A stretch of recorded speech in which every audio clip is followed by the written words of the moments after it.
KPBS On Demand is supported by UC San Diego's Art Power, presenting cellist Joshua Roman, performing from his album Immunity, alongside music by J.S. Bach and more. Sunday, June 22nd at UC San Diego's Epstein Family Amphitheater. Reserve your tickets at artpower.ucsd.edu. Good morning, I'm Debbie Cruz. It's Thursday, November 9th. President Biden's approval rating is at a low point among voters statewide. More on that next, but first, let's do the headlines.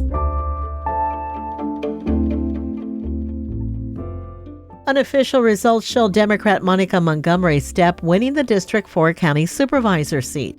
She currently leads Republican Amy Reichert by over 17,000 votes. Montgomery Stepp will be the first Black woman to serve on the County Board of Supervisors. I'm really focused on making sure that I get grounded in the position and kind of know what to ask for, the right questions to ask, and how to be the most successful supervisor that I could possibly be. The seat on the Board of Supervisors became empty after Nathan Fletcher resigned in May.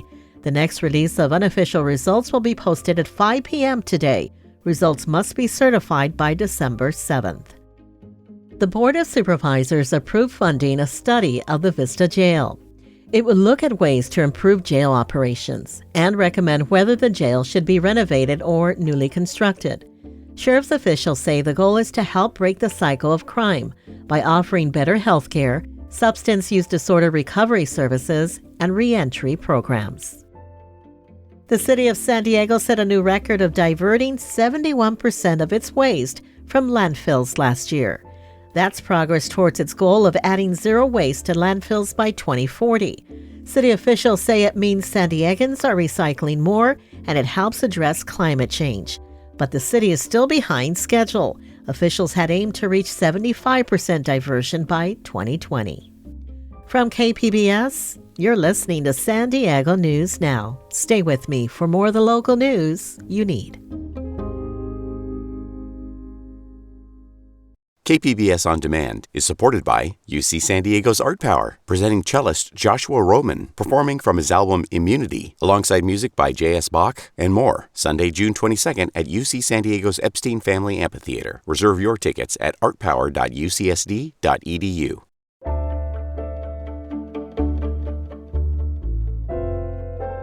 President Joe Biden's approval rating among California voters just hit a low point. But a new poll shows the Democrat would still easily beat former Republican President Donald Trump in a statewide matchup. Cap Radio's Nicole Nixon reports.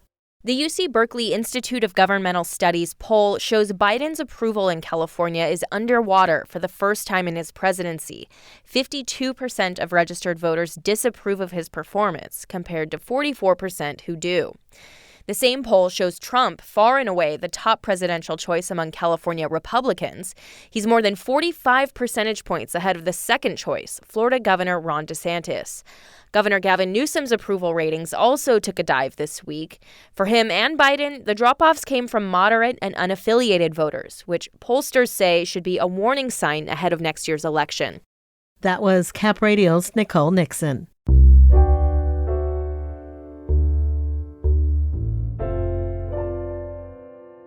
Two cities in North County are teaming up in an effort to shelter homeless residents. Reporter Jacob Ayer says they just got state funding to operate the soon-to-be shelter in Vista. An upcoming homeless shelter in Vista just received $5 million in state funds to cover operating costs for the next 3 years. It's a joint effort between Vista and Encinitas. The low-barrier non-congregate center will be able to house up to 48 people at once, says the City of Vista's Jonathan Lung. This is the first of its kind in that two cities are funding one program directly. Lung says an operator for the center will be recommended to Vista City Council on January 9th. He expects residents will start moving into the new shelter in early spring of 2024. Jacob Ayer, KPBS News.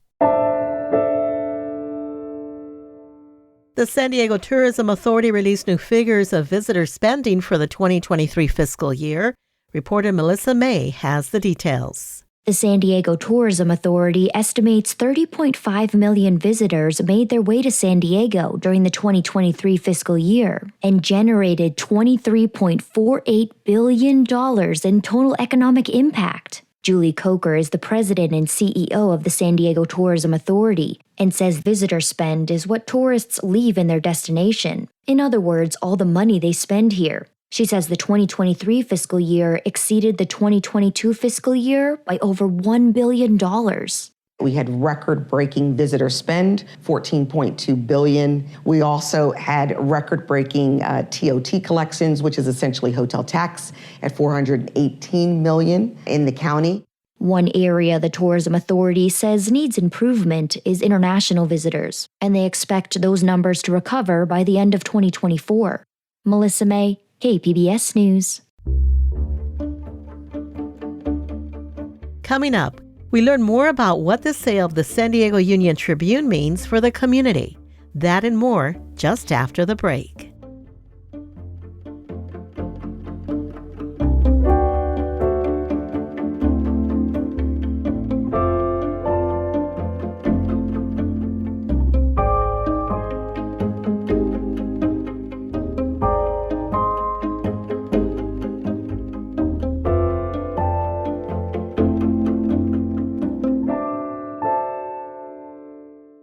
KPBS On Demand is supported by Latino Legacy Foundation, presenting their Storyteller series, Reach for the Stars with Ellen Ochoa, the first Latina astronaut, former NASA director, and San Diego native, Sunday, June 29th.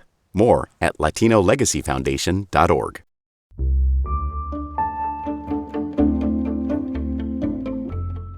In their heyday, big newspaper owners were called barons, moguls, and kingmakers.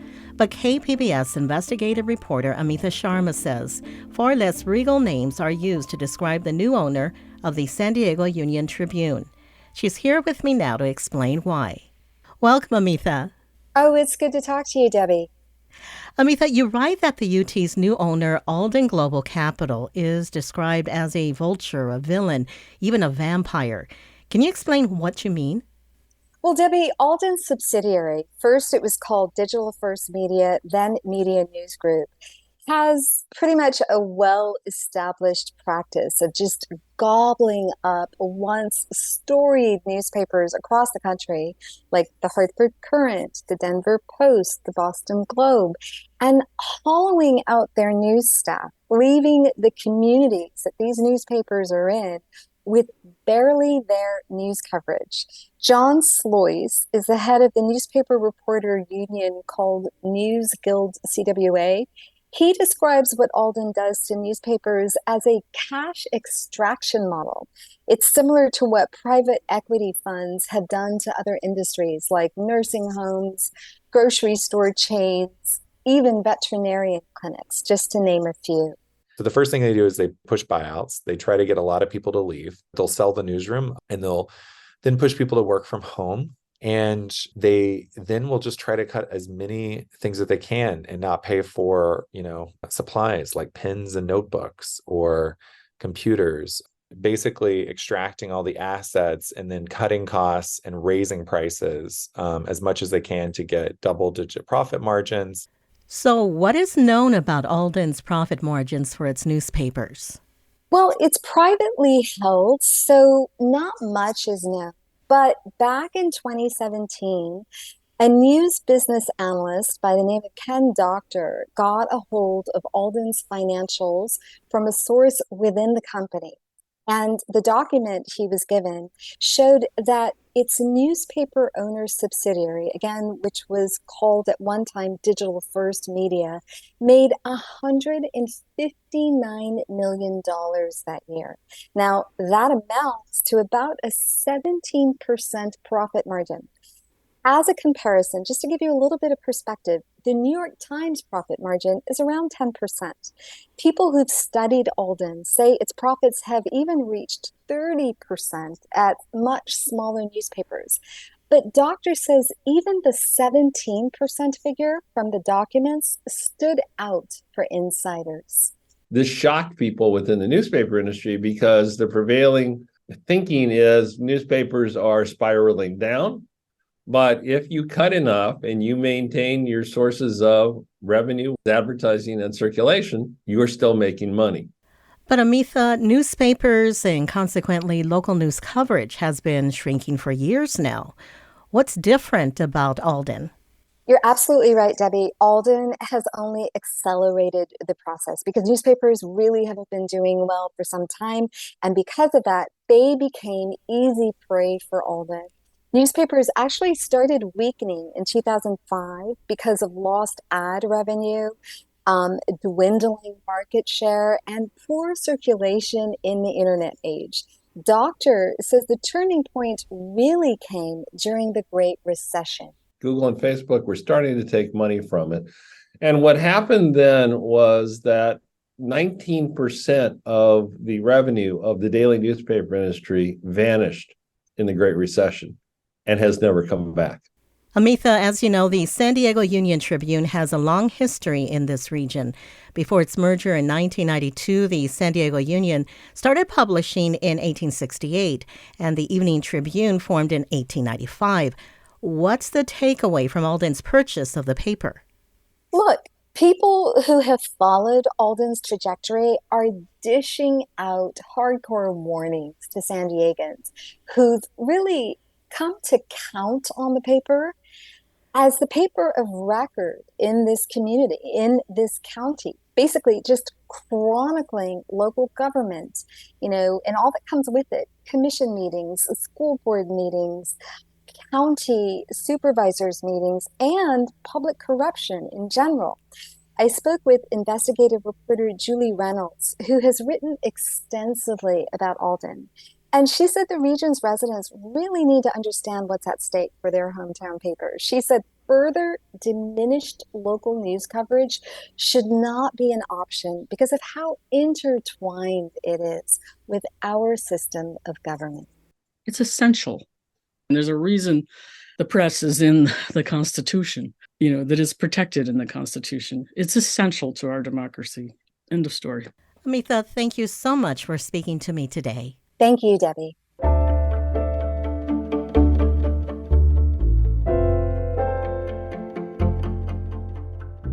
The Coronado Island Film Festival kicked off yesterday and runs through Sunday. One of the closing night events is a screening of the film The Secret Art of Human Flight. Arts reporter Beth Accomando says audiences should take advantage of this opportunity. Death may not be funny, but sometimes humor can be found in the extreme lengths we might go to alleviate our grief. For Ben, who just lost his wife, that involves turning to a mysterious self-help guru who promises to teach him how to fly. What you're about to do, what I've already done, defies everything we've been conditioned to believe is possible. I will always attack everything with humor. H.P. Mendoza directed The Secret Art of Human Flight in the midst of the pandemic and after the death of his father. Like Ben, he was looking for a way to cope with loss. This movie is grief release. We've all been packing it in and it's been pent up, and we're just looking for excuses to let go. The result is a film that takes a quirky, poetic, and whimsical approach to a serious issue. The whimsy that makes people chuckle or laugh isn't necessarily comedic, right? I think a lot of this it's a kind of unexpected lightness that you wouldn't expect to feel amongst all that death. The Secret Art of Human Flight is an achingly sweet story about love and loss, and it would be a perfect way to close the Coronado Island Film Festival on Sunday. Beth Accomando, KPBS News. That's it for the podcast today. As always, you can find more San Diego news online at kpbs.org. Join us again tomorrow for the day's top stories. I'm Debbie Cruz. Thanks for listening and have a great Thursday.